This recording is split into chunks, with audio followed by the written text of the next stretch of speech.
ব্যবসার মালের উপর যাকাত দেওয়া ফরজ। ব্যবসার মাল, দ্রব্য, দোকানের জিনিস এগুলো 1 বছর জমা থাকতে হবে না। দোকানের যে কোনো কসমেটিক্স বা খাদ্যদ্রব্য বা এই জাতীয় কোনো জিনিস 1 বছর জমা রাখলে তো মেয়াদ চলে যাবে, এক্সপায়ার ডেট চলে যাবে।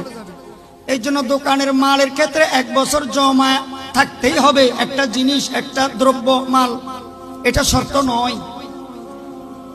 1 বছর শেষ হলেই দোকানের জিনিসগুলো পুরাতন হোক নতুন হোক, কোম্পানি থেকে গত কয়েকদিন আনছে এইরকম হোক, ওই দ্রব্যগুলোর হিসাব করে যে পরিমাণ টাকা আসবে এই পরিমাণ যাকাত দিতে হবে।